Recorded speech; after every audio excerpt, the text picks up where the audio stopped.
A cheerful trill of birds punctured through Dean's bottomless sleep. He tried to roll over, but a massive weight sat on his chest. Wait. His eyes snapped open, and he came face to face with a black snout spewing smoke from its cavernous nostrils. Pressure pinned both his hands to the sides, and the whole bed began to rock.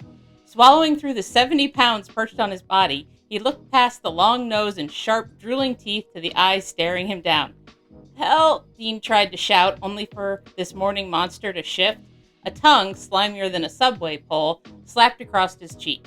Dean shifted, wishing he could wiggle out of the trap, but there was nothing to be done. He was fully pinned under the intense stare of a strange dog. How did dog even get in here? Where is here? Hare, where are you? The last day metaphorically slapped him across the face, causing Dean to sink deeper into the guest bed. Harry collapsed his full 200 and growing pounds onto Dean, rolling away the last breath of air he had. It came out a pathetic wheeze, which was when the hot cowboy, prowling the halls, caught the open bedroom door. Levi pushed on the door and called out softly, "Harry, are you—" At the voice of his owner, loyal Harry stood bolt upright, managing to dig his paws into both Dean's arms and legs. Then the tail began to wag, the force so powerful it knocked the bed back and forth. Dean swiveled his head over and, in the least pathetic voice he could manage, called out, "Please help me!" "Hare, get down!" Levi shouted. He at least had enough decency to not outright laugh as he ran over and wrestled to grab Harry's collar. Still, the dog dove down, giving another lick across Dean's face before Levi could pull him off. "I'm sorry, I swear he's never done that before," Levi insisted while pushing Harry out the door. "Get your butt downstairs, mister. You're in big trouble. That is not how we treat guests." Once blood flow returned to his limbs, Dean tumbled from the bed. A mass of brown and white fur covered the whole of the front of his t-shirt. Absently, he tried to wipe it off. "Guessing he's not a fan of you having guests." "I'd say it's more that he Levi said, turning to face Dean, half bent over, picking the wads of fur off one by one. The silence fell unnoticed as he worked off the fur. When Dean finally glanced up, it was into curious hazel eyes. In a second, Levi's whole face turned as red as his hair. "You're in your, oh shit." Dean was only in his comfiest, ergo rattiest pair of boxers. He tried to sweep a hand over the front nonchalantly, finding his usual state of morning wood, deciding now would be a great time to increase.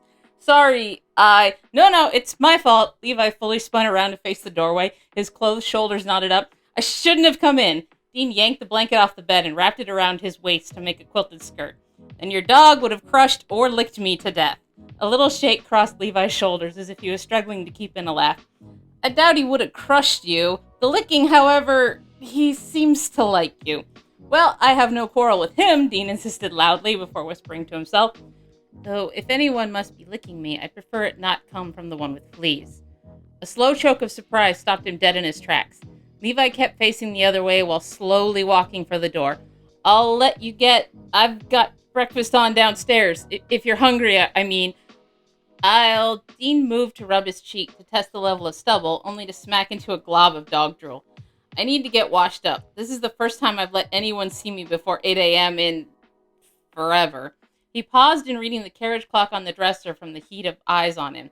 Swiveling over his shoulder, Dean caught the sight of Levi's face as he said softly, his voice sliding into a robust baritone, "Dunno why. You look good." He imagined that. Dean spun around in shock, the quilt skirt dramatically flailing out, but Levi's attention was grabbed by Harry's distant barking. "Coming!" he shouted. "He needs his breakfast soon. Meet you downstairs." All Dean could do was nod while clinging to the skirt. But he did get to stare a long time at Levi's backside with denim damn near suctioned on. Thank God the blanket was double quilted to hide his shame.